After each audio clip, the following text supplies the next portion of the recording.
The sound of a suitcase zipper cut through the afternoon silence like a knife. Naomi stood frozen in the doorway of their bedroom, her grocery bag still clutched in both hands, watching her husband Trevor methodically fold his clothes into the expensive leather luggage set she'd bought him for Christmas. He didn't even look up when she entered. Didn't startle. Didn't explain. He just kept packing, his movements calm and practiced, like he'd rehearsed this moment 100 times in his mind. Trevor? Her voice came out smaller than she intended. He finally glanced up, and the coldness in his eyes made her stomach drop. This wasn't the man who'd promised to love her forever 3 years ago. This was a stranger wearing her husband's face. "We need to talk," he said, returning his attention to the suitcase. Naomi set the grocery bags down slowly, her mind racing. She'd suspected something was wrong for months. The late nights at work. The secretive phone calls. The way he'd pull away when she tried to kiss him. But seeing it happen, watching him actually leave, felt surreal. "I'm moving out," Trevor continued, his voice flat and businesslike. "I've already spoken to a lawyer about divorce papers. You'll receive them next week." "What?" The word barely made it past her lips. "What? Is there someone else?" Trevor laughed, and the sound held no warmth. "Yes, there's someone else. Her name is Vanessa Hartley. Maybe you've heard of her? She owns the Hartley Boutique Hotels. 5 properties across the state." He said it like he was bragging. Like he'd won some kind of prize. Naomi's hands trembled. "How long?" 8 months. He zipped the suitcase closed with a sharp motion. "And before you start crying and begging, let me save you the trouble.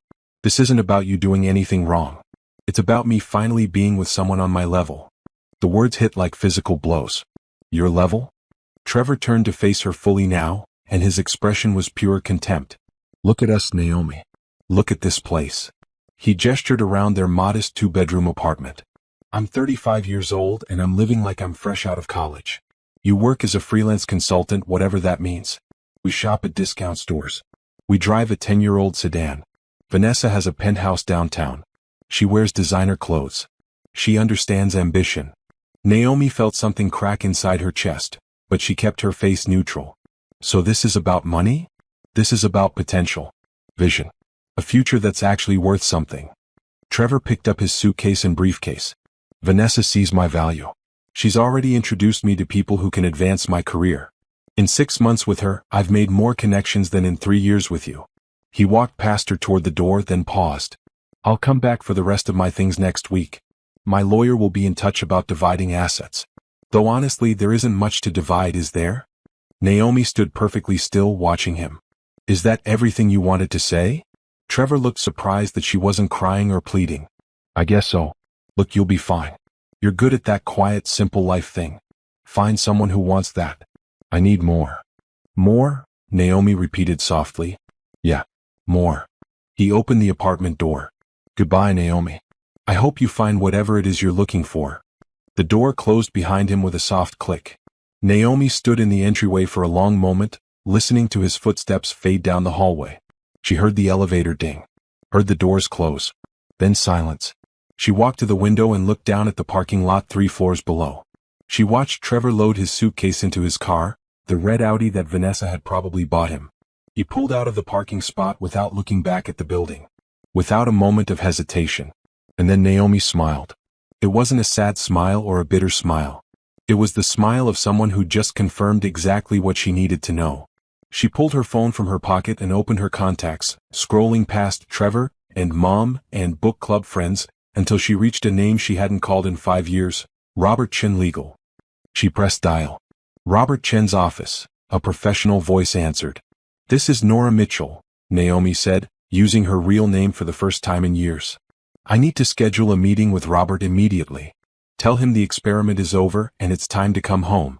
There was a brief pause, then the assistant's voice returned, filled with barely contained excitement. "Ms. Mitchell. Of course. Mr. Chin has kept your schedule open for this exact call. He can see you tomorrow morning at 9. Should I arrange for your car?" "Yes, please. Send it to my current address. I'll text you the location." Naomi looked around the modest apartment one last time. "And contact my property manager. Tell her I'll be moving back into the penthouse this week." "Right away, Ms. Mitchell. It's good to have you back." Naomi ended the call and stood at the window, watching the sun set over the city.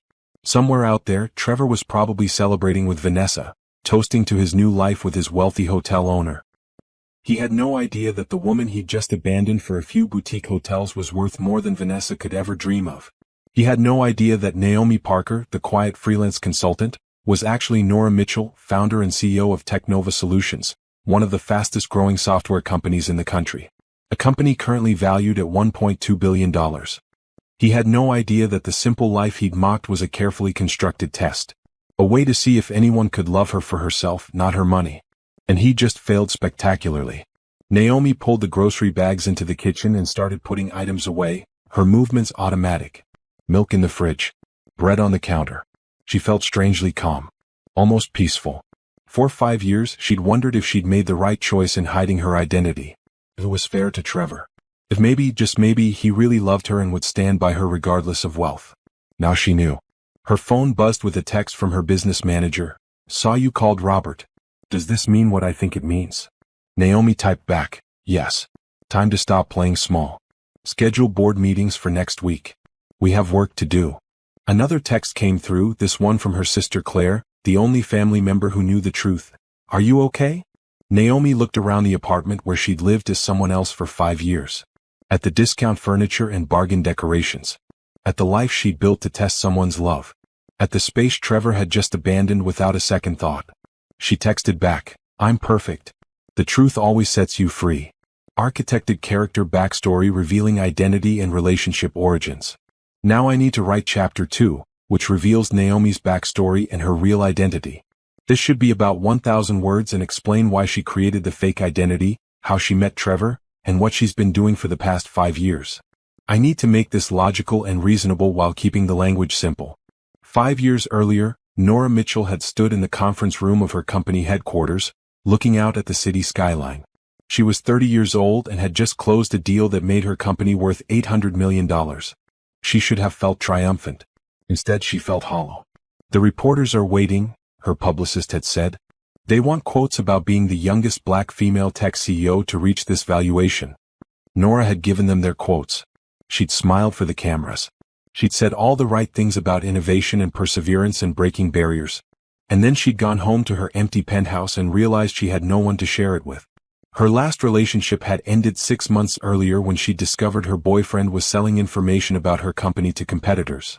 Before that, there'd been the man who proposed after 3 dates, clearly more interested in her bank account than her personality.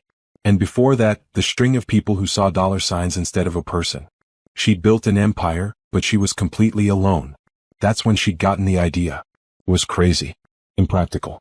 Maybe even dishonest. But she couldn't shake it. What if she could just disappear for a while? Not forever. Just long enough to meet someone who could love her for herself. She discussed it with her sister Claire over wine one night. I want to know if it's possible, Nora had said. If someone can actually love me without the money clouding everything. Claire had looked skeptical. And you think pretending to be someone else is the answer? I think it's the only way to know for sure. It had taken 3 months to set up. She'd legally changed her name to Naomi Parker through sealed court records. She'd created a work history as a freelance business consultant, which wasn't entirely a lie since she did consult for her own companies under various pseudonyms. She'd rented a modest apartment in a different part of the city. She'd bought regular clothes from department stores instead of designer boutiques. And she'd stepped into a completely different life. The first year was an adjustment. She still ran Technova, but she did it remotely through encrypted channels and video calls where she controlled the background. Her executive team thought she was working from a home office. No one questioned it. She'd always been hands-on but private. She joined a book club at the local library. Started shopping at neighborhood stores. Made friends with her neighbors. For the first time in her adult life, people treated her normally. They didn't Google her. Didn't ask about her company. Didn't want anything except genuine friendship. It was liberating and lonely at the same time. She'd met Trevor at the book club 18 months into her experiment. He was charming and attractive with an easy smile and quick wit. He worked in medical equipment sales and seemed genuinely interested in her thoughts about the books they read. He asked about her day. Remembered small details. Made her laugh. They'd started dating and Nora had felt hopeful. Trevor didn't care that she lived in a small apartment or drove an old car. He seemed to value conversation and connection over material things. He talked about building a life together based on love and partnership. After 6 months, he'd proposed at the same library where they'd met. It was simple and sweet. No expensive ring or elaborate production. Just him, down on one knee, asking if she'd spend her life with him. She'd said yes, hoping she'd finally found what she was looking for. The wedding was small. Just immediate family and close friends. Nora's business associates thought she was on an extended sabbatical. Trevor's family loved her. Everything seemed perfect. But cracks started showing within the first year of marriage. Trevor began making comments about money. About how they should be living better. About how his coworkers had nicer things. He pushed Nora to ask her consulting clients for more money. Suggested she wasn't ambitious enough. Nora had watched carefully, telling herself it was just normal financial stress. But the comments became more frequent. More pointed. He started comparing her to his coworkers' wives. Started talking about what he deserved from life. Then came the affairs. She'd discovered the first one 8 months ago. A woman from his office. She'd confronted him, and he'd cried and apologized and promised it would never happen again. She'd forgiven him, wanting to believe in the man she'd married. But she'd also started paying closer attention. She'd hired a private investigator. Had her security team run background checks on the women Trevor was seeing. That's when she'd learned about Vanessa Hartley. Vanessa wasn't just any affair. She was Trevor's exit strategy. He'd been planning this for months, slowly moving his belongings out of the apartment in small batches so Naomi wouldn't notice. Setting up a new life with a woman he thought could give him the lifestyle he wanted. What Trevor didn't know was that Vanessa Hartley's boutique hotels were barely profitable. She'd inherited 3 properties from her parents and opened 2 more on risky loans. She looked wealthy on social media, but her actual financial situation was precarious at best. Nora knew this because Technova's financial analysis division had run a complete background check. Not because Nora was planning revenge, but because she needed to know who her husband was leaving her for. Who he thought was better than her. Now, standing in the apartment the day after Trevor left, Nora pulled out her laptop and opened the secure connection to her company network. Her assistant had already scheduled meetings. Her legal team was preparing divorce papers that would ensure Trevor got exactly what he deserved. Nothing. Their prenuptial agreement, which Trevor had barely glanced at before signing, was ironclad. He'd signed it as Trevor Morgan marrying Naomi Parker. He had no claim to any assets belonging to Nora Mitchell. And since Naomi Parker had never owned anything of significant value, there was almost nothing to divide. The apartment was a rental in Naomi Parker's name. The car was leased through one of Nora's shell companies. The furniture was cheap and replaceable. Trevor would walk away with exactly what he'd brought into the marriage. His clothes, his personal items, and his inflated sense of self-worth. Nora opened her email and began crafting messages to her board of directors. It was time to stop hiding. Time to reclaim her identity and her life. Time to show the world that Nora Mitchell hadn't gone anywhere. She'd just been testing the people around her. And Trevor had failed the test in the most spectacular way possible. Her phone rang. It was her business manager, Patricia. "I have news," Patricia said. "Our latest software platform just got acquired by 3 major corporations. Stock prices are up 18%. We're looking at a valuation increase of nearly $400 million. Nora smiled. "Schedule a press conference for next week. It's time for Nora Mitchell to make her return. Should I prepare a statement about your absence?" "No. We'll keep that private. Just announce that I'm resuming full public duties as CEO. Let people speculate about where I've been." "And your husband?" "My soon-to-be ex-husband," Nora corrected. "He's no longer my concern. He made his choice. Now he gets to live with the consequences." She hung up and looked around the apartment one more time. Tomorrow she'd start moving back into her real life. But tonight she'd allow herself to feel the weight of what she'd lost. Not Trevor. She'd accept he'd never been worth keeping. But the hope that someone could love her without wanting something from her. That dream was what hurt most. But Nora Mitchell hadn't built a billion-dollar company by dwelling on disappointment. She'd built it by learning from failure and moving forward stronger. And that's exactly what she intended to do. The morning sun streamed through the floor-to-ceiling windows of Nora's penthouse as she stood in her walk-in closet, running her hands over the designer suits she hadn't worn in 5 years. Everything was exactly as she'd left it, preserved in garment bags and temperature-controlled storage. Her housekeeper had maintained the space perfectly, just as Nora had requested. "It feels strange being back here," Nora said to her reflection in the full-length mirror. Her assistant, Patricia, stood in the doorway with a tablet. "Your 9 o'clock with Robert is confirmed. The car is waiting downstairs." And I've prepared briefing documents on everything that's happened in the past week. Nora selected a navy blue suit with clean lines and paired it with a cream silk blouse. Professional. Powerful. Unmistakably herself.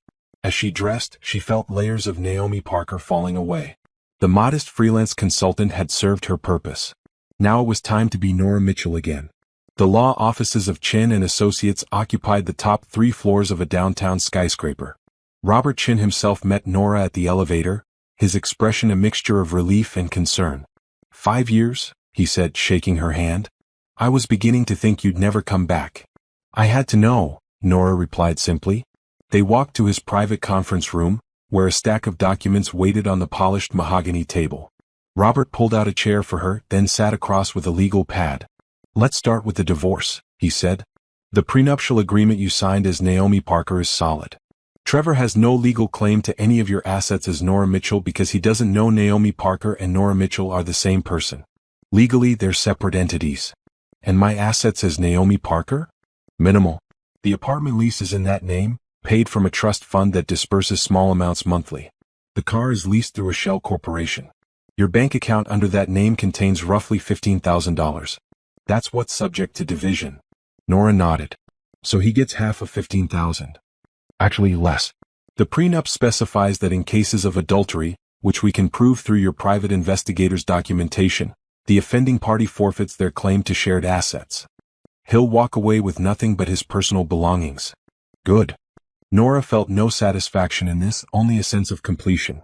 How quickly can we finalize? With his cooperation, 60 days. Without it, maybe 4 months. But there's something else you should know. Robert slid a folder across the table. Trevor has been posting on social media about his new relationship. These are screenshots my team collected. Nora opened the folder and felt her jaw tighten. There were photos of Trevor and Vanessa at expensive restaurants, on a yacht, at what looked like a resort. The captions were worse. Finally found someone who matches my ambition, and this is what it looks like when 2 successful people come together, and upgrading in every way. He's bragging, Nora said flatly. Publicly. Which means when the truth comes out, the fall will be very public too. Nora closed the folder. I'm not interested in public humiliation. I just want this ended cleanly. Understood. But Nora, people will find out who you are. The moment you resume public duties as CEO, someone will connect the dots. Trevor will discover that Naomi Parker was really Nora Mitchell. The media will have a field day. Let them. Nora stood and walked to the window looking out at the city. I'm done hiding. If Trevor finds out and feels embarrassed, that's his problem. I didn't deceive him to hurt him. I did it to protect myself. And I was right to do it. Robert made notes on his pad. I'll have the divorce papers drawn up by end of day. They'll be served to him at his new address within 48 hours. Thank you, Robert. There's one more thing. Robert's tone shifted, becoming more careful. Your return to public life. Have you thought about how to handle questions about your absence? Nora turned from the window. I took a sabbatical to focus on product development and company strategy. That's all anyone needs to know. My personal life remains personal. Fair enough. Patricia mentioned you want to schedule a press conference. Next week. I want to announce our latest acquisitions and introduce the new software platform. Make it about business, not about me. Over the next 3 days, Nora worked 18-hour days from her penthouse, reconnecting with her executive team and reviewing every major decision that had been made in her absence. She'd never truly been gone, of course. She'd participated in every board meeting via video from her carefully controlled home office setup. She'd reviewed every contract, approved every hire, guided every strategic decision. But she'd done it all as a voice on a screen, never in person. Now she needed to reassert her physical presence. On Thursday morning, she called her entire executive team to an in-person meeting at headquarters. When she walked into the boardroom, the reaction was immediate. People stood. A few gasped. Her CFO actually teared up. Ms. Mitchell, he said. It's good to see you in person. It's good to be seen, Nora replied with a slight smile. Now let's get to work. We have a company to run. The meeting lasted 4 hours. They discussed expansion plans, acquisition targets, personnel changes, and the upcoming product launch. Nora felt herself settling back into the role she'd built for herself, the one that fit like a second skin. Meanwhile, across the city, Trevor was experiencing a very different kind of transformation. The divorce papers arrived at Vanessa's penthouse on Friday afternoon, delivered by a process server who handed them to Trevor personally. He opened the envelope in Vanessa's living room, expecting standard legal documents about dividing their modest assets. What he found instead made his blood run cold. The papers listed Naomi Parker as the petitioning party. They detailed the grounds for divorce: adultery with evidence attached. They specified the prenuptial agreement that negated any claim he had to shared assets. And they required his response within 30 days. But it was the law firm's name that caught his attention. Chin and Associates, one of the most expensive legal firms in the city. The kind of firm that represented corporations and billionaires, not freelance consultants. What is it? Vanessa asked, looking up from her laptop. Divorce papers. From Naomi. That was fast. Vanessa didn't sound particularly interested. Well, at least you can move on cleanly. Trevor stared at the documents, his mind racing. How could Naomi afford Chen and Associates? Where did she get this kind of legal representation? And why did the paperwork look so professionally prepared, like it had been crafted by people who did this for a living at the highest levels? He pulled out his phone and searched for Robert Chen's firm. The website showed a list of clients: Fortune 500 companies, tech startups, entertainment moguls. The consultation fees alone started at $5,000. Something wasn't adding up. I need to make a call, Trevor said, stepping out onto Vanessa's balcony. He dialed his own lawyer, a guy he'd found through a discount legal service. I just got divorce papers. They're from Chin and Associates. His lawyer whistled. That's a heavy-hitting firm. Your wife must have taken out loans or something. Don't worry. They're probably just trying to intimidate you. We'll respond appropriately. But Trevor couldn't shake the feeling that he was missing something important. Something that would explain how his simple, modest wife could afford representation that cost more than their annual rent. He thought about calling Naomi, but the papers explicitly forbade direct contact. All communication had to go through lawyers. Inside the penthouse, Vanessa was having problems of her own. Her accountant had just emailed with bad news about the quarterly earnings for her hotels. Occupancy rates were down. Operating costs were up. And the loan payment on her newest property was coming due. Trevor, she called out. I need to talk to you about something. Trevor came back inside, still clutching the divorce papers. My accountant says we need to cut expenses, Vanessa said, not meeting his eyes. I'm going to have to sell one of the properties. Maybe two. What? I thought business was good? It was. It is. This is just temporary. But it means I need to be more careful about spending for a while. She looked at him pointedly. Which means we should probably talk about your situation. You said you were between jobs. Trevor felt the ground shifting under his feet. I'm in talks with several companies. I should have something locked down soon. Right. Well, until then, maybe you should look into something temporary. To cover your own expenses. The conversation felt familiar in the worst way. It was the same kind of subtle pressure he'd put on Naomi. The same hints about money and worth and contribution. Now it was being turned back on him. I'll figure something out, Trevor said stiffly. That night, alone in Vanessa's guest room, she'd asked him to sleep separately until he found work. Trevor lay awake thinking about the choices he'd made. He'd left Naomi because he wanted more. Because Vanessa seemed to offer a better life. Because he thought he deserved luxury and success. But Vanessa's luxury was starting to look shaky. And the divorce papers from his supposedly poor ex-wife were making him question everything he thought he knew. He pulled out his phone and typed Chin and Associates clients into the search bar. The results showed exactly what he'd feared. This firm didn't take small cases. They represented people with serious money. Real money. Which meant either Naomi had gone into massive debt to spite him, or there was something about his ex-wife that he'd completely missed. Trevor had a sinking feeling it was the latter. Monday morning arrived with the force of a revelation for the business world. At 9 a.m. sharp, Technova Solutions released a press statement that sent ripples through the industry. CEO Nora Mitchell was resuming full public-facing duties after a 5-year period of remote leadership, and the company was announcing 3 major acquisitions. Nora stood in the executive conference room, watching news alerts populate her screen. Bloomberg, Forbes, TechCrunch. Everyone was covering the story.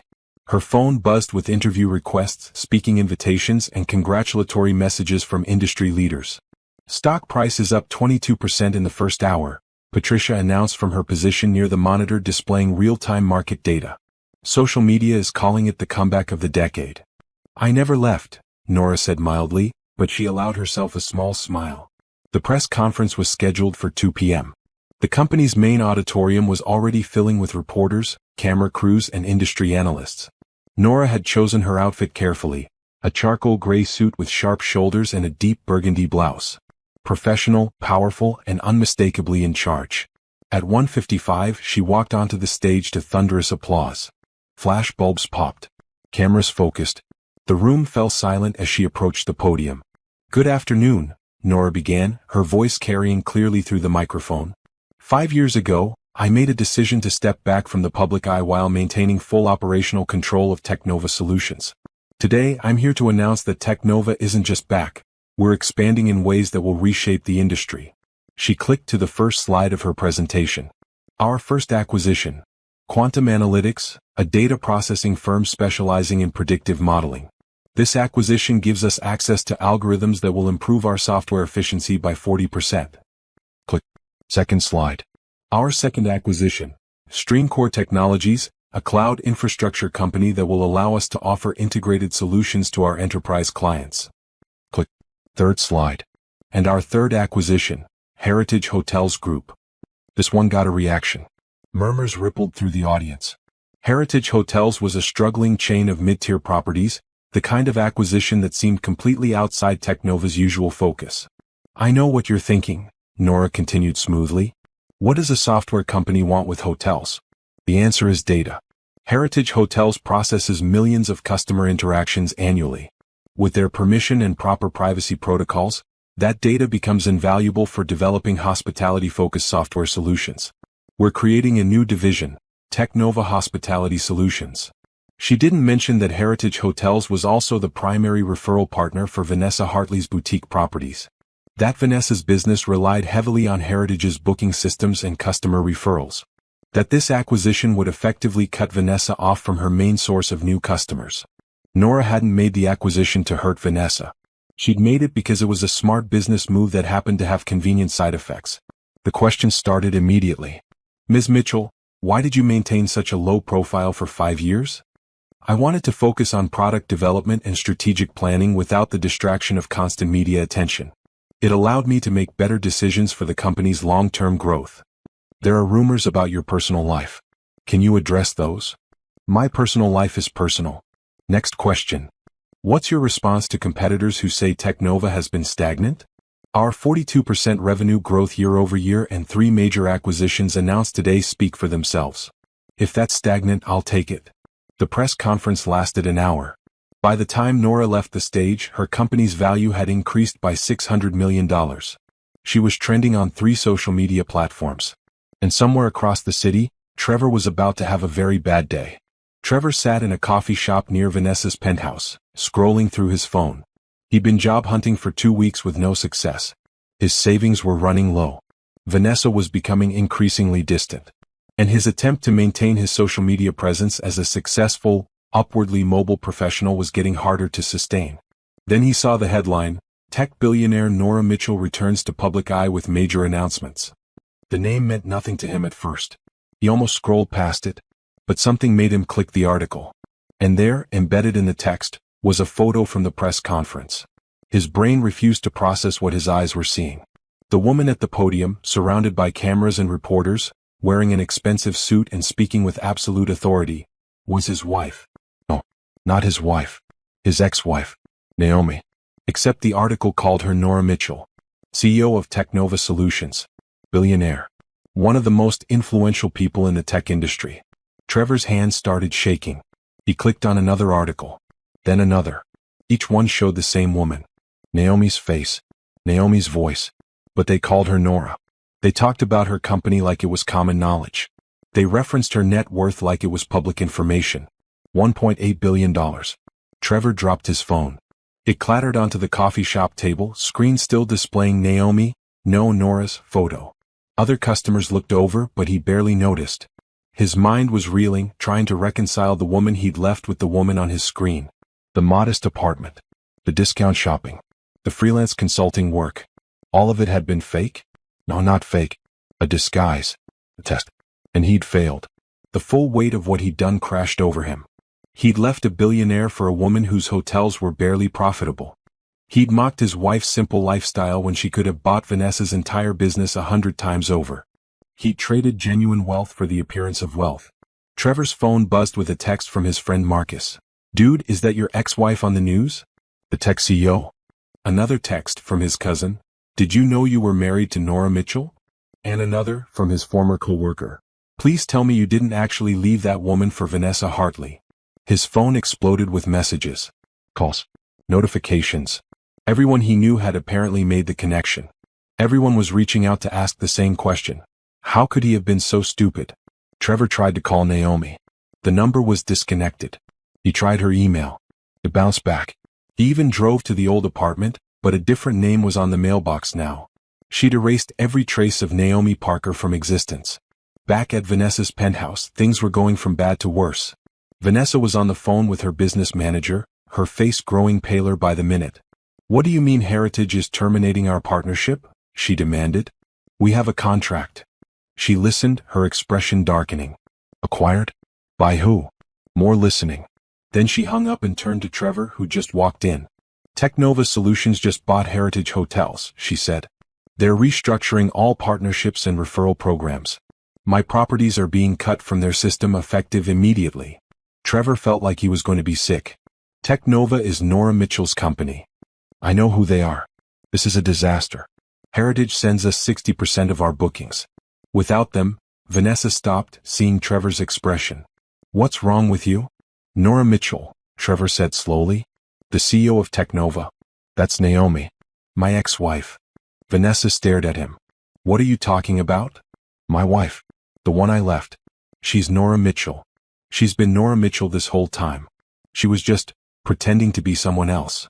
"That's impossible. Nora Mitchell is a billionaire. Your wife worked as a consultant and lived in a tiny apartment." "It was a disguise." Trevor's voice rose. "She was testing me or hiding, or I don't know, but it was her. Look." He pulled up the press conference footage on his phone and showed it to Vanessa. Her eyes widened as she watched. "Oh my God," she whispered. "You left a billionaire. You left an actual billionaire. I didn't know. And now she's destroying my business." Vanessa stood up, pacing. "This can't be coincidence. She bought Heritage specifically to hurt me. This is revenge." Trevor wanted to argue, but he couldn't. It certainly looked like revenge. Strategic, calculated, perfectly executed revenge. "You need to talk to her," Vanessa said. "Explain. Apologize. Get her to call off whatever she's doing. She won't take my calls. She's blocked me everywhere. Then go to her office. Show up at her company. Do something." Vanessa's voice was desperate now. "My entire business is collapsing because you decided to leave your billionaire wife." Trevor stood there, feeling the full weight of his choices crushing down on him. He thought he was trading up. Thought he was finding someone better. Thought he deserved more than what Naomi offered. Turned out, Naomi had been offering him everything. He'd just been too blind to see it. That evening, Nora sat in her penthouse living room, a glass of wine in hand, watching the sunset paint the city gold and purple. Her phone sat on the coffee table, silenced. She knew Trevor was trying to contact her. Her security team had already intercepted 3 attempts by him to enter the Technova building. She felt nothing. No anger. No satisfaction. Just a quiet certainty that she'd made the right choice. Her sister Claire called. "I saw the press conference. You were amazing. Thank you. How does it feel? Being back in public?" "Like putting on a favorite coat I'd forgotten I owned," Nora said. "Comfortable. Right. And Trevor? Has apparently realized his mistake. My security team says he's been trying to get in touch. Are you going to talk to him?" "No." Nora's voice was firm. "There's nothing to say. He made his choice based on what he thought I was worth. Now he gets to live with that choice. That's harsh. That's fair."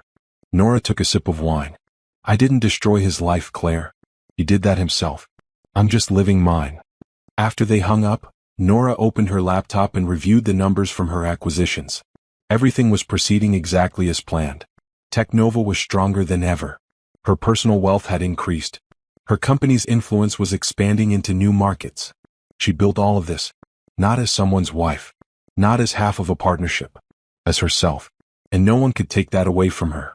3 weeks after the press conference, the cracks in Trevor's new life had become chasms. He sat in a chain restaurant across from a hiring manager, trying to maintain the confident persona he'd cultivated for years. The interview wasn't going well. Your resume shows a gap in employment, the woman said, reviewing the papers in front of her. You left your previous position at MedTech Solutions 6 weeks ago. Can you explain the circumstances? Trevor shifted in his seat. The company underwent restructuring. Several positions were eliminated, including mine.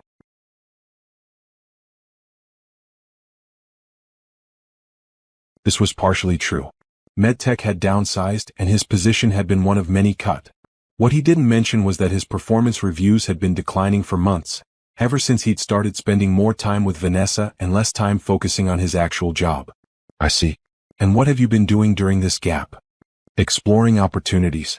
Taking time to find the right fit rather than jumping into the wrong position. The hiring manager made a note. We'll be in touch if we decide to move forward. Trevor knew that meant no.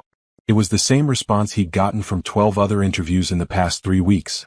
His industry connections, the ones he'd been so proud of, had mysteriously dried up. Calls went unreturned. LinkedIn messages were ignored. It was as if everyone suddenly knew something about him that made him untouchable. He suspected they did. His very public social media posts about upgrading and finding someone who matches my ambition had aged poorly now that everyone knew he'd left a billionaire. Screenshots of his posts were circulating with mocking commentary. Someone had even created a meme using his photo with the caption, "How to Fumble a Billionaire in 3 Easy Steps." His phone buzzed as he walked to his car. Vanessa. We need to talk, her text read. Come to the penthouse. Now. Trevor drove across town with a sense of dread settling in his stomach. Things between him and Vanessa had been tense since the revelation about Naomi. She blamed him for the Heritage Hotel situation. He couldn't exactly argue. Even though Nora's acquisition was a smart business move, the timing was suspicious. Vanessa's penthouse, which had seemed so impressive when he first saw it, now felt like a gilded cage. He let himself in with the key she'd given him, finding her in the living room with papers spread across the coffee table. We have a problem, she said without preamble. Actually, several problems. Trevor sat down slowly. What kind of problems? Financial problems. The loss of Heritage's referral system has cut our occupancy rates by 58% across all properties. My accountant says if this continues, I'll be in default on my loans within 4 months. There must be something you can do. Other partnerships. New marketing strategies. I'm trying. Vanessa snapped. But it takes time to build new referral networks. And money. Money I don't have because my reserves are depleted and the banks won't extend my credit line.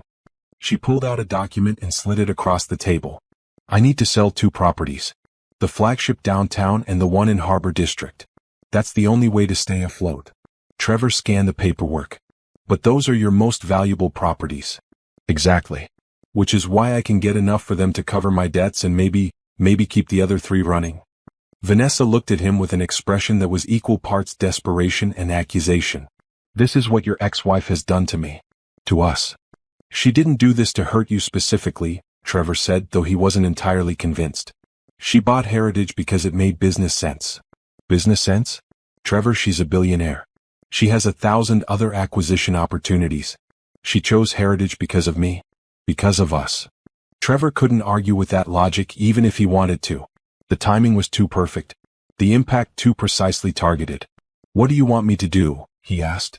Vanessa was quiet for a long moment. I need you to talk to her. Really talk to her. Explain that you made a mistake. Tell her about us, about how this is affecting innocent people. I've tried. She won't see me. Try harder. Vanessa stood up, pacing. Camp outside her office. Send letters. Hire a skywriter. I don't care. Just make her understand that this vendetta is destroying my life's work. It's not a vendetta, Trevor said quietly. It's just business. And even if it wasn't, why would she listen to me? I'm the one who left her. Who mocked her. Who chose you over her. The words hung in the air between them. Vanessa's expression shifted, becoming colder. Is that what this is about? She asked. Are you feeling guilty now? Having regrets? I'm just being realistic. Nora has no reason to help me, and even less reason to help you. Nora. Vanessa's voice dripped with disdain.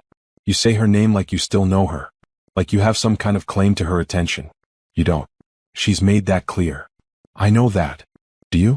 Because from where I'm standing, You seem awfully comfortable accepting that your ex-wife is destroying everything I've built and there's nothing you can do about it. Trevor stood up. What exactly do you want from me, Vanessa? You want me to grovel? Beg? Throw myself at Nora's feet and plead for mercy? That's not going to work. She's not interested in anything I have to say. Then you're useless to me. The words landed like a slap. Trevor stared at her. What? You heard me. I took you in because you said you had connections, ambition, potential. But you don't have any of those things, do you? You're just a middle-aged sales guy with no job and a billionaire ex-wife who won't give you the time of day. I've been looking for work. I've had interviews. And how many job offers? 0. Because everyone knows you're the idiot who left Nora Mitchell. You're a joke, Trevor. A cautionary tale people tell about greed and stupidity. Trevor felt something break inside him. This was the same kind of cold dismissal he'd given Naomi. The same measuring of worth based solely on money and status. Except now he was on the receiving end. So what are you saying? He asked. Vanessa crossed her arms. I'm saying that I need to focus on saving my business. And I can't do that while supporting someone who isn't contributing anything. You need to find your own place. Pay your own bills. I can't carry you anymore. You're kicking me out. I'm asking you to be independent. Like you claimed you wanted to be. Trevor looked around the penthouse, at the expensive furniture, the city views, the lifestyle he thought he wanted. All of it was hollow. Empty. Built on debt and appearance rather than substance. Just like his relationship with Vanessa. Fine, he said. I'll be out by tomorrow. Tonight would be better. Trevor grabbed his jacket and walked out without another word. He sat in his car in the parking garage for 20 minutes, trying to process what had just happened. His marriage was over. His relationship with Vanessa was over. His career was in shambles. His reputation was destroyed. And it was all his own fault. He pulled out his phone and scrolled through old photos. There was one from 2 years ago. Him and Naomi at a street festival eating ice cream and laughing. She looked genuinely happy. So did he. Back then he'd had everything. A wife who loved him. A stable job. A simple but comfortable life. It hadn't been glamorous, but it had been real. He'd thrown it all away for the illusion of something better. For a penthouse and expensive dinners and a woman who valued him only for what he could provide. Just like he'd valued Vanessa. The irony wasn't lost on him. Trevor started the car and drove to a budget motel on the edge of the city. It was all he could afford now. The room was small and smelled faintly of disinfectant, but it was his. Paid for with the last of his savings. He lay on the bed, staring at the ceiling, and thought about how far he'd fallen. From a comfortable apartment with a loving wife to a motel room, alone and unemployed. From believing he deserved better to realizing he'd already had the best. Meanwhile, across the city, Nora was having dinner with her executive team, celebrating the successful integration of their new acquisitions. The Heritage Hotel's transition was proceeding smoothly. The new hospitality software division was already generating interest from major hotel chains. Everything was falling into place exactly as she'd planned. Her phone buzzed with a message from her security team. Trevor Morgan attempted entry to building again. Turned away. He left a letter. Do you want us to forward it? Nora considered for a moment, then typed back. No. Dispose of it. Block any future attempts to contact me through company channels. She put her phone away and returned to the conversation at her table. Trevor was her past. This, her company, her team, her success, was her future. And she refused to let the past drag her backward. The Metropolitan Business Summit was the event of the season. Every major CEO, entrepreneur, and industry leader in the city attended. It was where deals were made, connections were formed, and reputations were built or destroyed. Trevor hadn't wanted to come. The $500 ticket price had nearly emptied his checking account. But his new career counselor had insisted that networking was essential for getting back into the job market. You need to be seen, she'd said. Remind people you exist as more than a meme. So here he was, wearing his best suit, which needed dry cleaning he couldn't afford, nursing a cheap drink at the hotel bar and trying to work up the courage to actually talk to people. Vanessa was here too. She'd arrived with a group of other small business owners, all of them trying to make connections that might save their struggling ventures. She'd walked past Trevor without acknowledging him. They hadn't spoken since the night she'd kicked him out 3 weeks ago. The main ballroom was filling up for the keynote speech. Trevor checked the program and felt his stomach drop. Keynote speaker, Nora Mitchell, CEO of Technova Solutions. Topic: Innovation through integrity, building sustainable business in the digital age. Of course. Of course she was the keynote speaker. Trevor should have checked before coming. Should have known that any major business event would feature the city's most successful tech CEO. He could leave. Should leave. But something kept him in his seat as the lights dimmed and the moderator took the stage. Ladies and gentlemen, it's my great honor to introduce tonight's keynote speaker. She's built one of the fastest growing technology companies in the nation, with a current valuation of $2.3 billion. She's been named to Forbes 30 Under 30 Fortune's Most Powerful Women, and just last month, Time's 100 Most Influential People. Please welcome Nora Mitchell. The applause was thunderous. Trevor watched as Nora, walked onto the stage in a stunning emerald suit that probably cost more than his monthly motel rent. She moved with confidence and grace, waving to the crowd, completely comfortable in the spotlight. This was who she really was. This was who she'd always been. And he'd never bothered to look closely enough to see it. Nora reached the podium and smiled at the audience. Thank you. Before I begin, I want to acknowledge something. Many of you are wondering where I've been for the past 5 years. Why I maintain such a low public profile. The answer is simple. I was learning. She clicked to her first slide. It showed a graph of Technova's growth over the past decade. When I founded Technova 10 years ago, I was 25 years old and terrified. I had a great idea but no experience running a company. I made mistakes. I trusted the wrong people. I let others define my worth based on my bank account rather than my character. Trevor felt like she was speaking directly to him, even though she hadn't looked in his direction once. So 5 years ago, I decided to do an experiment. I stepped back from public-facing duties and operated my company remotely while living a completely different life. A simpler life. A life where people didn't know who I was or what I was worth. The audience was riveted. Trevor could see people leaning forward in their seats. What I learned during those 5 years changed everything. I learned that people reveal their true values when they think you have nothing to offer them. I learned that integrity can't be bought or performed, it's either present or it isn't. And I learned that the people who love you for who you are, not what you have, are the only relationships worth keeping.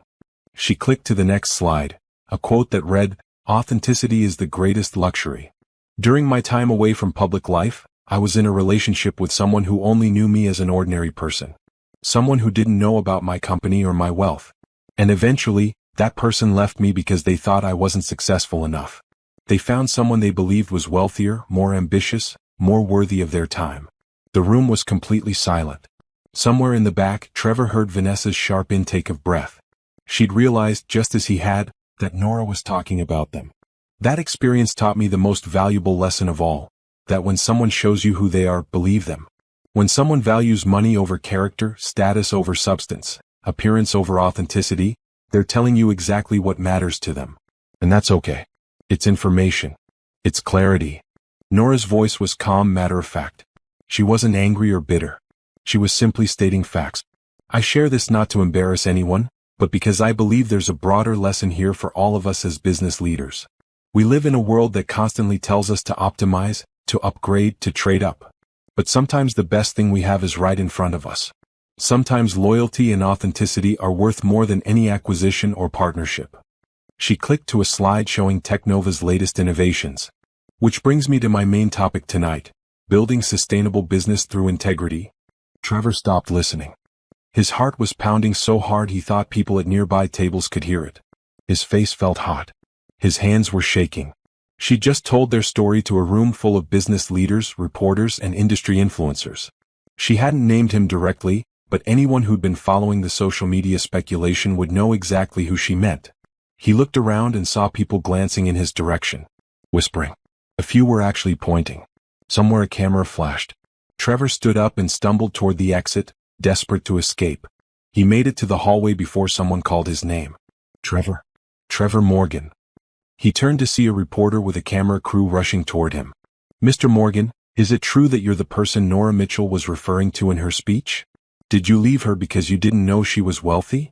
No comment, Trevor managed. How does it feel to know you walked away from a billionaire? Do you have any regrets? I said no comment. More reporters were gathering now, drawn by the commotion. Questions came from every direction. Did you know she was Nora Mitchell? Is it true you left her for Vanessa Hartley? Do you want to reconcile? Trevor pushed through the crowd and ran for the parking garage. Behind him, he could hear the reporters still calling out questions, still eager for a statement. He sat in his car, breathing hard, trying to process what had just happened. Nora had exposed him. Not cruelly or vindicatively, but efficiently. She turned his betrayal into a teaching moment. A parable about authenticity. And worst of all, she'd been absolutely right. His phone started buzzing. Text messages, social media notifications, missed calls. Everyone wanted to know if it was him. If he was really the person who'd been too blind to see what he had. One text was from his mother, "Please tell me that wasn't about you." Another from his brother, "Dude, what did you do?" And one from a number he didn't recognize, "How does it feel to be the biggest idiot in the city?" Trevor turned his phone off and drove back to his motel. When he arrived, there were reporters in the parking lot. Someone had figured out where he was staying. He kept driving. That night, Trevor checked into a different motel on the opposite side of the city, paying cash and using a fake name. He lay in the dark, listening to sirens and traffic, thinking about the moment when everything had fallen apart. Not tonight. Not at the summit. But that day 4 months ago when he'd stood in their modest apartment and told Naomi she wasn't enough. When he'd looked at the simple life they'd built together and decided it had no value. He'd been measuring success by all the wrong metrics. Square footage and price tags and social media impressions. He'd never asked the questions that actually mattered. Am I happy? Is my partner trustworthy? Do we build each other up? Now he had all the answers. Too late to matter. Too late to change anything. Across the city, Nora returned to her penthouse after the summit. Her speech had been well received. 3 journalists had requested follow-up interviews. Her executive team was thrilled with the publicity. Claire called. "I watched the live stream. That was incredibly brave." "It needed to be said," Nora replied. "Not as revenge. As closure. Now everyone knows the truth and I can move forward without speculation." "How do you feel?" "Free," Nora said and meant it. "For 5 years I've been carrying this secret. Wondering if I did the right thing. Testing people. Tonight I took control of the narrative. I told my story on my terms. And Trevor? Is dealing with the consequences of his own choices. Just like everyone else." After they hung up, Nora stood at her window looking out at the glittering city. She felt lighter than she had in months. The speech hadn't been about hurting Trevor. It had been about reclaiming her own story. About turning a painful experience into something meaningful. Tomorrow she'd go back to running her company. She'd continue building her empire. She'd focus on the people and projects that actually mattered. And Trevor Morgan would fade into the background where he belonged. A lesson learned, a chapter closed, a story told. Nothing more. The morning after the summit, Trevor's face was everywhere. Not by name. Nora had been careful not to identify him directly, but by implication. Social media detectives had done their work overnight. Screenshots of his old posts about upgrading were paired with clips from Nora's speech. The hashtag billionaire blunder was trending nationally. Trevor sat in his motel room, watching his entire life become a cautionary tale on the internet. Someone had created a TikTok explaining the whole story with dramatic reenactments. It had 3 million views. Another person made a YouTube video titled, "The Man Who Fumbled a Billionaire," a complete timeline. 800,000 views in 6 hours. His phone, which he turned back on against his better judgment, wouldn't stop buzzing. His email inbox had over 200 messages, most from reporters requesting interviews. A few from former friends expressing shock or offering hollow sympathy. Several from strangers calling him every name imaginable. One email stood out. It was from his former employer, MedTech Solutions. "Dear Mr. Morgan, it has come to our attention that you may have been involved in the situation referenced by Nora Mitchell during her keynote address at the Metropolitan Business Summit. While we cannot confirm specifics, we feel it necessary to clarify that your departure from MedTech Solutions was due to performance issues and budget cuts, not any other circumstances. We wish you well in your future endeavors. Sincerely, Human Resources Department." They were distancing themselves, making sure no one thought his failure reflected on their company. Trevor couldn't even blame them. His phone rang. "Vanessa." He answered out of morbid curiosity. "Have you seen what they're saying about me?" she demanded without greeting. "About you?" "Yes. People are calling me a gold digger. Saying I seduced you away from your wife for money I don't even have. My hotels are getting 1-star reviews from people who've never even stayed there. This is a nightmare." "Welcome to my world," Trevor said flatly. "Your world? You're the one who lied about your ex-wife being a billionaire. You're the one who made me look like an idiot." "I didn't know, Vanessa. How many times do I have to say it? You should have known. You were married to her for 3 years. How do you not notice your wife is secretly rich? It was a fair question. One Trevor had been asking himself repeatedly. How had he missed it? Looking back, there had been signs. Naomi's confidence. Her business knowledge. The way she handled problems with calm efficiency. Her extensive vocabulary and sophisticated taste in books and art. But he'd been so focused on what she didn't have, the big house, the fancy car, the designer clothes, that he'd never looked at who she actually was. I need you to do something, Vanessa continued. I need you to make a statement. Tell people this wasn't about money. That we genuinely fell in love. Make them understand it was real. Was it? Trevor asked. Was it real, Vanessa?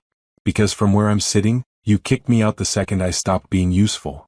Silence on the other end. That's what I thought, Trevor said. You're on your own with this one. Just like I am. He hung up before she could respond. The rest of the day passed in a blur of humiliation.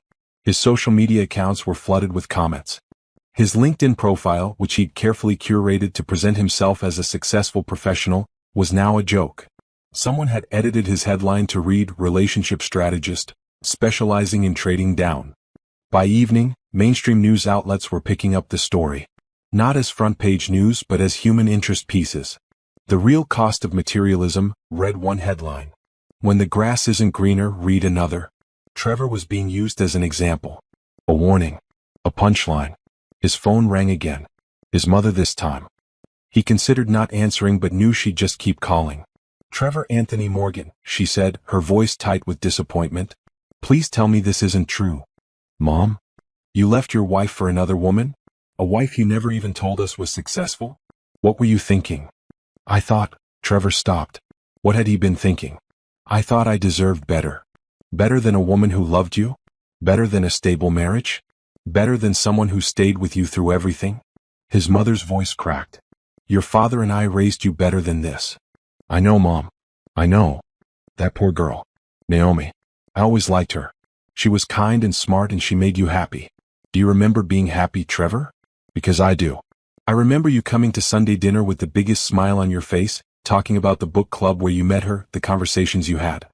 Trevor did remember. Those had been good times. Simple times. Real times. Can you fix this? His mother asked. Can you apologize?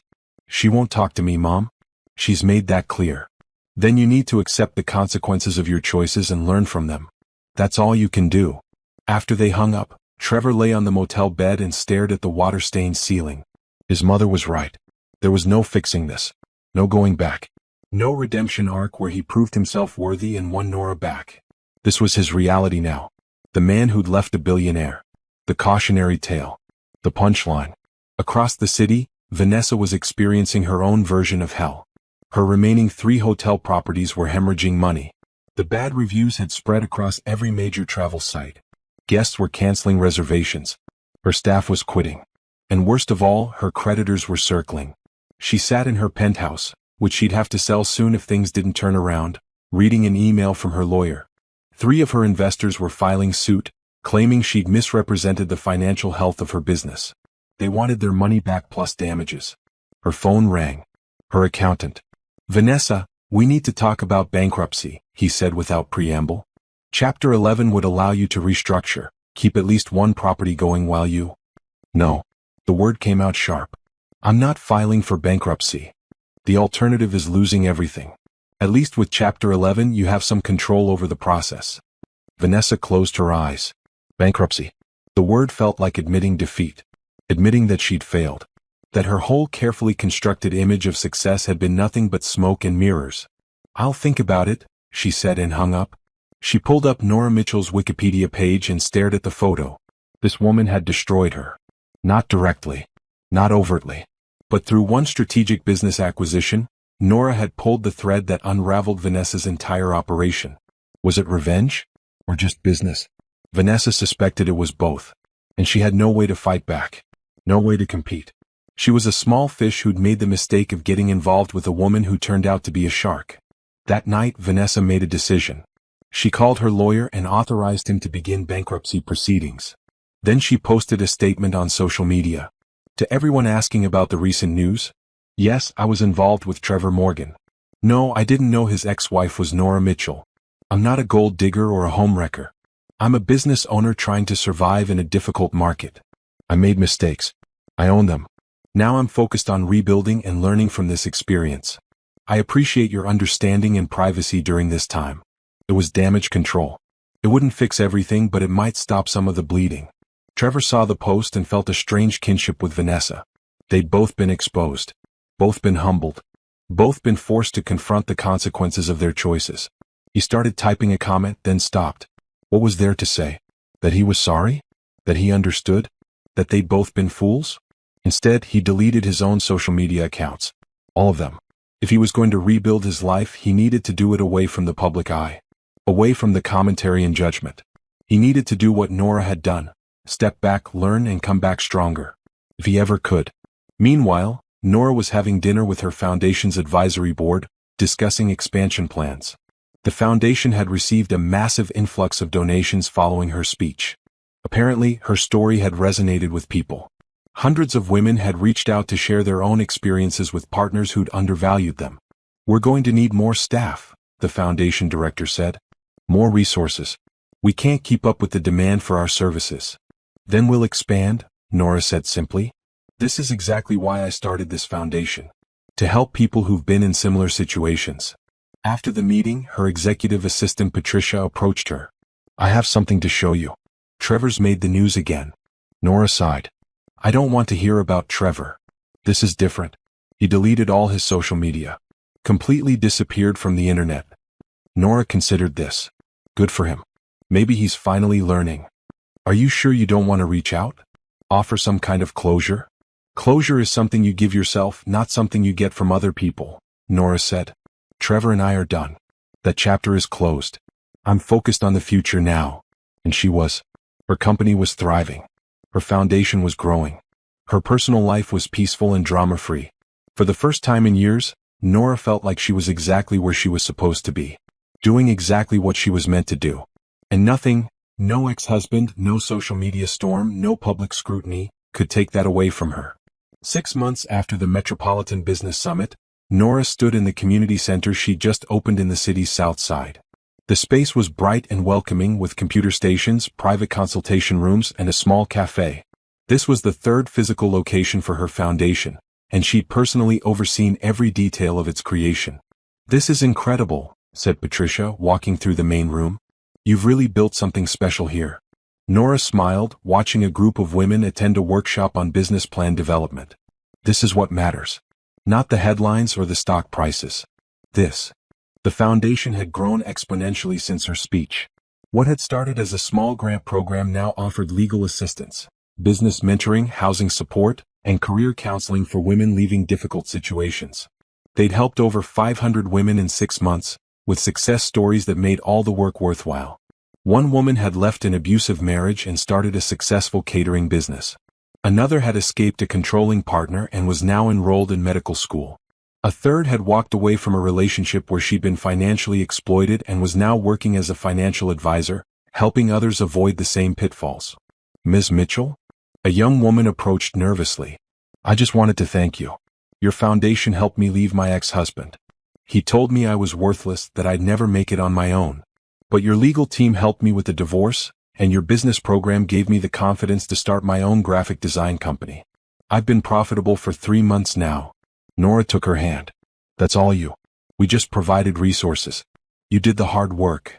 After the woman left, Nora felt the familiar sense of purpose settle over her. This was why she'd built her company, why she'd worked so hard. Not just for personal success, but to create opportunities for others. Her phone buzzed. A reminder about dinner with James Carrington. She smiled. James had entered her life quietly, the way good things often did. She'd met him 4 months ago at a foundation event. He directed a nonprofit that provided housing assistance to families in crisis. They'd started talking about their work, discovered shared values, and gradually realized they enjoyed each other's company. Their first date had been coffee and a walk through the botanical gardens. No expensive restaurants or elaborate gestures. Just conversation and connection. James didn't know about Technova at first. Her foundation work was under her legal name, and she'd introduced herself simply as Nora. When he'd eventually found out, his reaction had been refreshingly understated. That explains the generous foundation budget, he'd said with a smile. But it doesn't change anything about who you are. That's when Nora knew he was different. They took things slowly. No rushing into commitment. No declarations of love after 3 dates. Just steady, consistent presence. James showed up when he said he would. He listened when she talked about her work. He had his own life, his own passions, his own purpose. He didn't need her to complete him or validate him or provide him with a lifestyle. He just liked her. That evening, they met at a small Italian restaurant that Nora loved for its authenticity and lack of pretension. James was already there, reading a book at their usual table near the window. "How was the center opening?" he asked as she sat down. "Perfect. The workshops are already filling up. We're going to need to add more session times." "That's amazing. You should be proud." They ordered food and talked about their days. James shared a story about a family his organization had just helped secure permanent housing. Nora told him about a new software feature her team was developing. The conversation flowed easily, naturally. "Can I ask you something?" James said over dessert.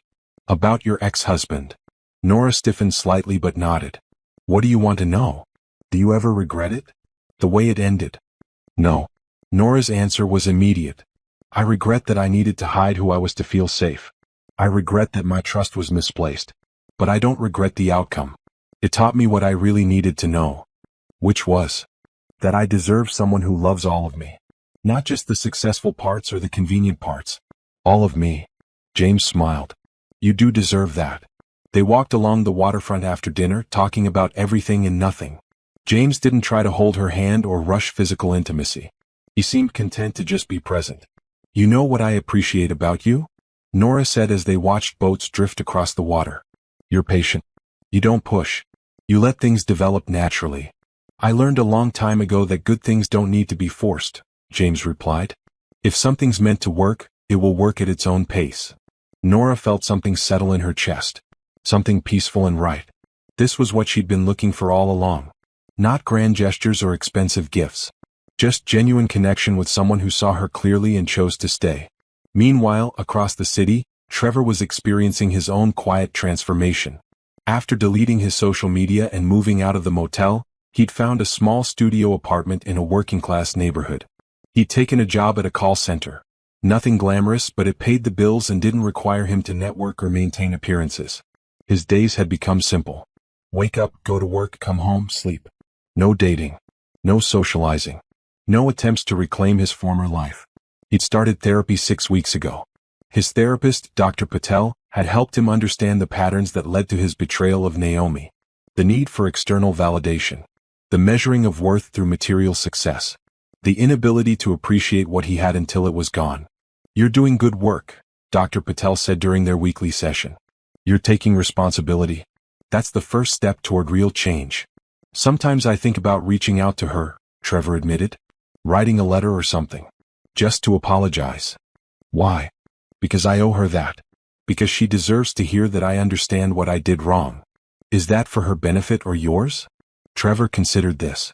"I guess, maybe both?" "Be honest, Trevor. Who does it serve more?" "Me," Trevor said quietly. "It would make me feel better. Like I'd done the right thing. But it wouldn't change anything for her." "Exactly. Sometimes the most respectful thing we can do is leave people alone. Let them move forward without us inserting ourselves back into their story." Trevor knew Dr. Patel was right. Nora had made it clear she wanted no contact. Respecting that boundary was the least he could do. He'd seen her in the news occasionally. Her company continued to grow. Her foundation was making real impact. She looked happy in the photos. Genuinely happy, not the performance of happiness he was used to seeing on social media. She'd moved on completely. Rebuilt without him. Thrived without him. That hurt in a strange way. Not because he wanted her back. He knew that ship had sailed and sunk, but because it confirmed what he'd feared all along. He'd been unnecessary. Their relationship hadn't been the partnership he'd thought it was. It had been her testing him and him failing. He was replaceable. Forgettable. A footnote in her story. But maybe that was okay. Maybe being a cautionary tale was his contribution to the world now.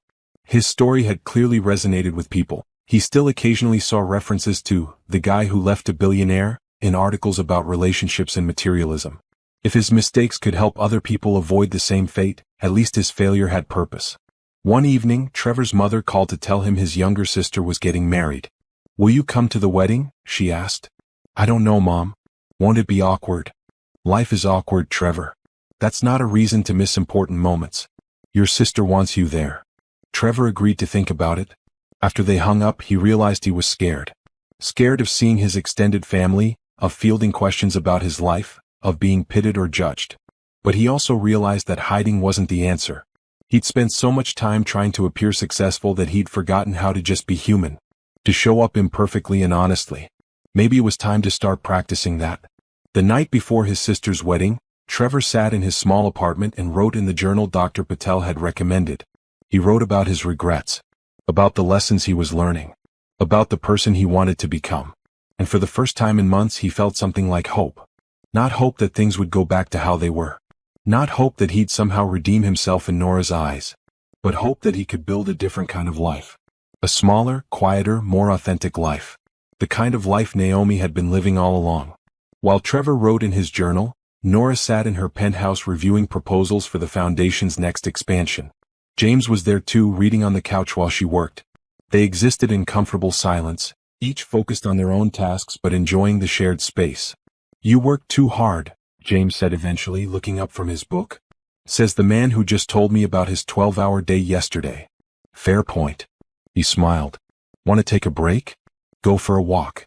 Nora saved her document and closed her laptop. "That sounds perfect." They walked through the quiet city streets, past closed shops and late-night cafes, talking about nothing important. James told her about a documentary he wanted to watch. Nora mentioned a tech conference she'd been invited to speak at. "Will you go?" James asked. "Probably. It's a good opportunity to talk about the work we're doing. We could make a weekend of it. I've always wanted to visit that city." Nora felt that peaceful rightness again. James wasn't asking to be included. He was simply offering to spend time together if she wanted company. No pressure. No expectations. "I'd like that," she said. They stopped at a bench overlooking the river. The water reflected the city lights, creating patterns of gold and silver on the dark surface. "Can I tell you something?" James said. "When I first met you, I thought you were impressive because of your foundation work. The resources you'd committed, the lives you were changing. But the more I've gotten to know you, the more I realize that's not what makes you special." No. What makes you special is that you're kind. You listen. You care about getting things right, not just getting them done. You're thoughtful." He paused. "You're you regardless of what you've built or achieved. And that's what I value most."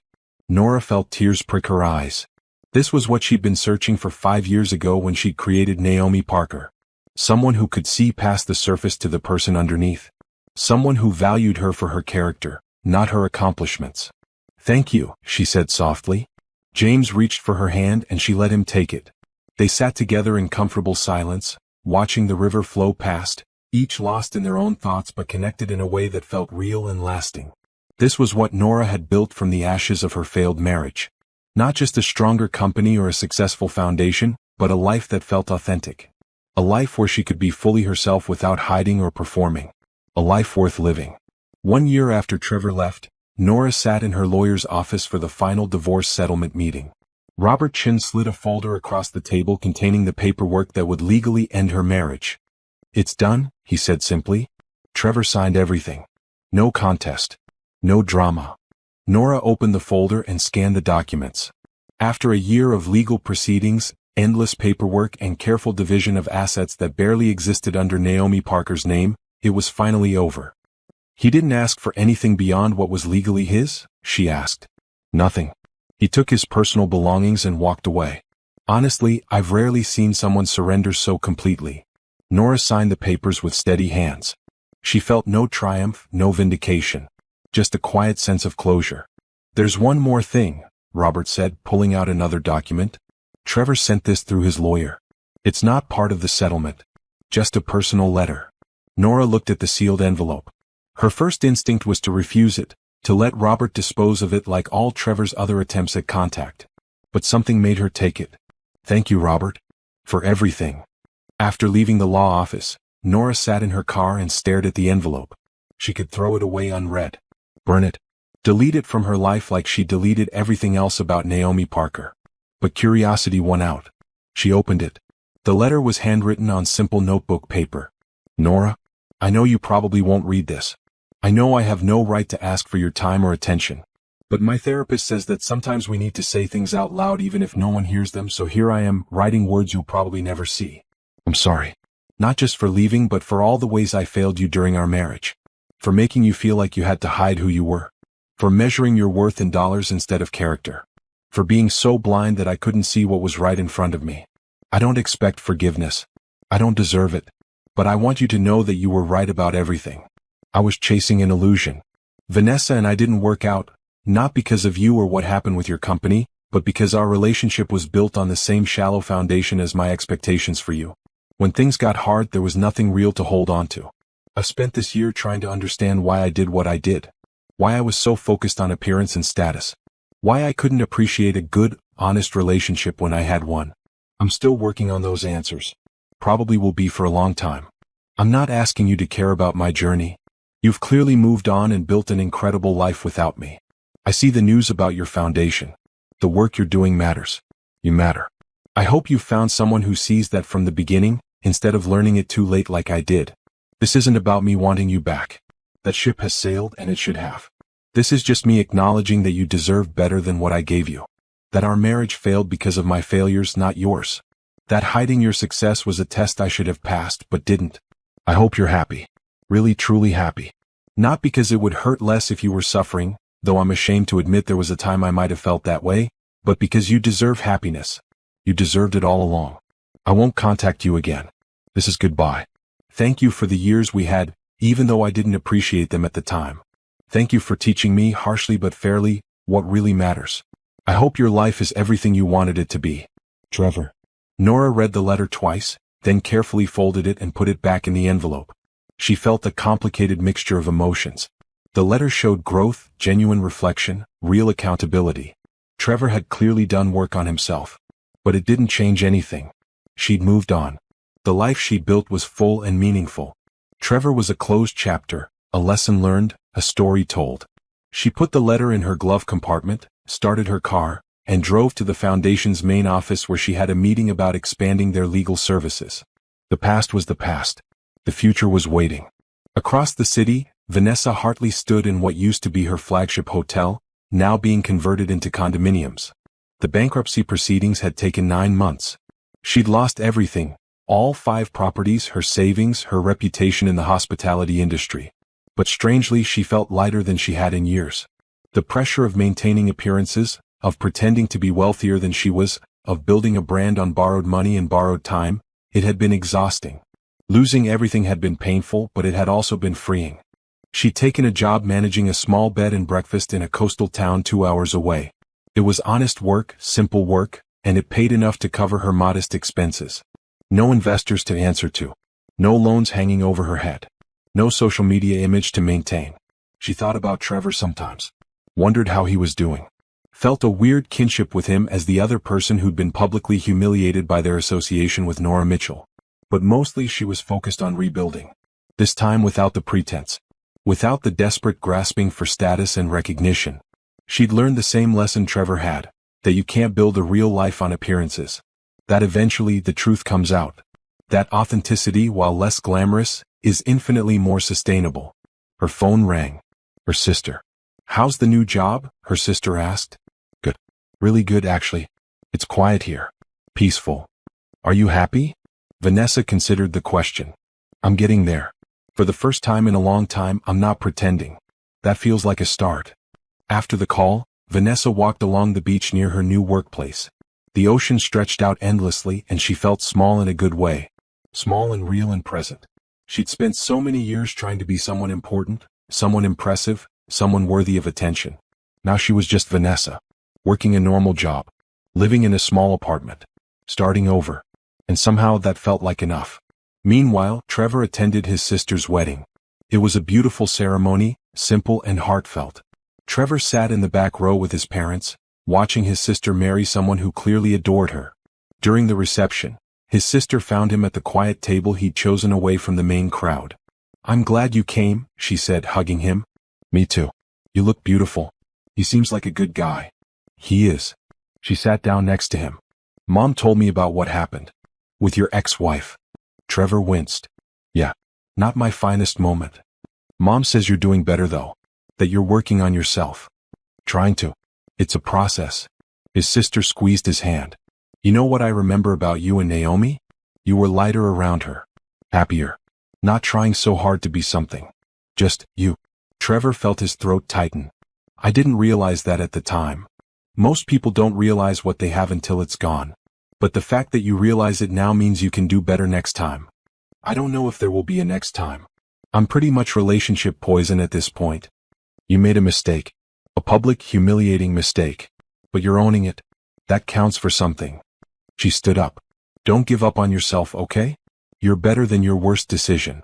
After the wedding, Trevor drove back to his apartment feeling something unexpected. Hope. Not for reconciliation with Nora. That door was permanently closed. But hope that he could build something real from here. That his mistakes didn't have to define him forever. That evening he updated his journal. I went to Sarah's wedding. Was good. Hard but good. I'm starting to understand that growth isn't about erasing what I did wrong. It's about using those mistakes to become someone different. Someone better. I'll never stop regretting how I treated Naomi. But I can honor what she taught me by actually changing. By being the person she thought I could be when she first met me. Not for her. Not to win her back. But because that's who I should have been all along. Across the city, Nora sat at her dining table with James, planning their upcoming trip to the tech conference. They'd been together for 8 months now, taking things slowly, building something solid. I was thinking, James said, looking up from the conference schedule. After the conference, we could extend the trip a few days. There's a national park nearby. We could go hiking. I'd love that. Nora smiled. I need to tell you something though. About my ex-husband. James set down the schedule, giving her his full attention. The divorce was finalized today. I got a letter from him. An apology. How do you feel about that? We're doing, Nora corrected. Your nonprofit has been essential to our housing partnerships. This is collaborative work. James smiled. I appreciate that. But tonight was about celebrating what you've built. Take the win. They sat on a bench overlooking the water. Nora leaned against James's shoulder, feeling content and peaceful. Can I ask you something? James said. Where do you see yourself in 5 years? Honestly? Right here. Doing this work. Growing the foundation. Maybe expanding Technova into new markets. But mostly just living. Really living as myself without hiding or performing. And personally? Nora was quiet for a moment. I see myself with someone who values me. Someone who shows up consistently. Someone who doesn't need me to be anything other than who I am. James turned to look at her. For what it's worth, I see that for you too. And I'd like to be that someone if you'll have me. It wasn't a proposal. It was a declaration of intent. A commitment to continuing what they'd built together over the past year. I'd like that, Nora said softly. A lot. They kissed, gentle and unhurried, two people who'd found each other without pretense or performance. Just authenticity meeting authenticity. Across the city, Trevor sat in his small apartment, scrolling through news coverage of the foundation gala. He saw photos of Nora in a stunning blue gown, looking genuinely happy. He saw pictures of her with a man, tall, kind-faced, standing close but not possessive. Trevor felt a complex emotion wash over him. Not jealousy exactly. More like acceptance. This was who Nora really was. This was the life she'd always deserved. And she'd found it without him. His phone buzzed. Dr. Patel confirming their session for tomorrow. Trevor had been in therapy for over a year now, working through the patterns that had led to his betrayal. He'd learned about his need for external validation, his tendency to measure worth through status, his inability to appreciate what he had. He'd also learned to forgive himself. Not to excuse his behavior, but to accept it as part of his story and use it to grow. He'd recently started dating someone new. Amanda was a teacher he'd met at a community event. She was kind and funny and lived in an apartment even smaller than his. Their dates were simple, coffee, walks, movies. Nothing expensive or elaborate. And Trevor was happy. Not ecstatically, world on fire happy. But contentedly, genuinely happy. He'd learned to appreciate simplicity. To value character over status. To show up consistently instead of chasing the next big thing. He'd learned all the lessons Naomi had tried to teach him, just far too late for it to matter to her. But it mattered to him. And to Amanda. And to the life he was slowly, carefully building. Vanessa stood on the porch of the bed and breakfast, watching guests check in. The season had been good. She'd been promoted to general manager. She'd started saving money. She'd stopped posting on social media entirely. Her old life felt like someone else's dream. All that striving and performing and pretending. All that debt and stress and appearance management. Now she had work that fulfilled her without consuming her. She had enough money to live comfortably. She had genuine friendships with people who knew her story and liked her anyway. She'd heard through mutual acquaintances that Trevor was doing better too. Working a steady job. In therapy. Dating someone appropriate. Good for him, she thought. They'd both learned the same hard lesson, that you can't build a real life on borrowed money and false appearances. She went inside to help prepare dinner for the guests. This was her life now. Small and real and hers. And it was enough. Back at the waterfront, Nora and James walked hand in hand toward her penthouse. They talked about the gala, about their upcoming trip, about the new initiatives the foundation was launching. "I'm proud of you," James said as they reached her building. "For everything you've built. But mostly for being willing to be vulnerable again after what happened." Nora squeezed his hand. "I learned that vulnerability isn't weakness. It's honesty. And the right people appreciate honesty more than perfection." They rode the elevator to her penthouse. Inside, Nora poured them each a glass of wine, and they stood at the floor-to-ceiling windows, looking out at the city they both loved. "You know what's strange?" Nora said. "I spent 5 years pretending to be someone else to find authentic love. And I failed. But then I stopped trying, stopped testing, and just lived as myself. And that's when I found you." "Maybe that's the lesson," James said. "That you can't find authenticity through deception. You can only find it by being authentic yourself and trusting that the right people will see it." Nora thought about Trevor's letter, still tucked in her glove compartment. About the journey she'd been on. About the person she'd become through all of it. "I'm grateful for how it all turned out," she said. "Not the pain. But the growth. The clarity. The understanding of what really matters. Which is being seen. Being valued. Being loved for who you actually are, not who someone needs you to be." James raised his glass. "To being seen." "To being seen," Nora echoed, and they clinked glasses. The future stretched out before them, full of possibility and promise. Nora's company would continue to grow. Her foundation would help thousands more women. Her relationship with James would deepen and evolve. But none of that mattered as much as this moment, standing in her real home with her real name, beside someone who knew her completely and chose her anyway. This was the happy ending she'd been searching for. Not perfect. Not fairy tale. Just real and honest and hers. And after everything she'd been through, that was more than enough. It was everything.